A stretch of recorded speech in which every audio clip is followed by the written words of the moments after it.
খেজুরবাগানের বাসিন্দা আয়েশা খাতুনের ঘর থেকে তস্কর বাহিনী মাস দুয়েক আগে চুরি করে নিয়ে যায় স্বর্ণালংকার। এই চুরির পরিপ্রেক্ষিতে আগরতলা নিউ ক্যাপিটাল কমপ্লেক্স থানায় অভিযোগ করেছিলেন আয়েশা খাতুন। লিখিত অভিযোগের পরিপ্রেক্ষিতে তদন্ত সাপেক্ষ পুলিশ আটক করে সন্দেহভাজন 5 চোর। তাদেরকে জিজ্ঞাসাবাদ করা হলে চোরের দল স্বীকার করে আয়েশা খাতুনের ঘরে চুরির ক্ষেত্রে তারা জড়িত ছিল। তাদের কাছ থেকে উদ্ধার হয় আয়েশা খাতুনের ঘর থেকে চুরি করে নিয়ে যাওয়া স্বর্ণালংকার। তাদের জেলে প্রদান করা হয়েছে। এদিন স্বর্ণালংকারগুলো প্রমাণ সাপেক্ষে উপযুক্ত মালিক আয়েশা খাতুনের হাতে তুলে দিল নিউ ক্যাপিটাল কমপ্লেক্স থানার দায়িত্বপ্রাপ্ত পুলিশ আধিকারিক। অভিযোগকারী আয়েশা খাতুন স্বর্ণালংকার ফেরত পেয়ে খুবই খুশি।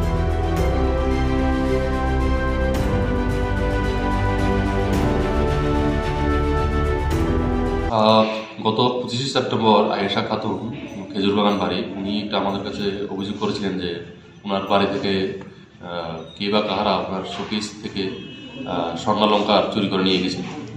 সেই অনুযায়ী আমরা এটা তদন্ত করে মামলা নিয়ে আমরা 5 জনকে গ্রেপ্তার করি। গ্রেপ্তার করার পরে ওদের হেফাজত থেকে আমরা দুটো নেকলেস, একটা মঙ্গলসূত্র এবং একটা আংটি স্বর্ণালংকার আমরা উদ্ধার করি।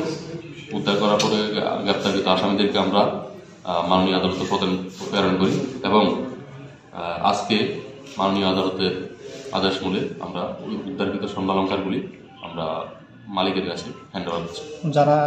যাদেরকে আটক করেছিলেন তারা কি আগরতলায় সবাই? হ্যাঁ, ওরা আগরতলায় সবাই। আর কতদিন আগে এটা হয়েছিল আর কতদিন পরে রিকভারি করেছিল? এটা কমপ্লিট হওয়ার ঘটনার আমরা উইদিন 12 ডেজ 15 ডেজের মধ্যে উদ্ধার করেছি। আজকে 2.5 মাস হয়ে গেছে এগুলি প্রসেসিং করে এবং আজকে হ্যান্ড ওভার করবো।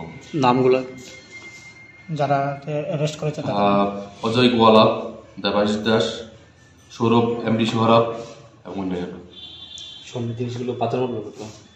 স্বর্ণ জিনিসগুলির আনুমানিক বাজার মূল্য হবে 3 লক্ষ টাকা।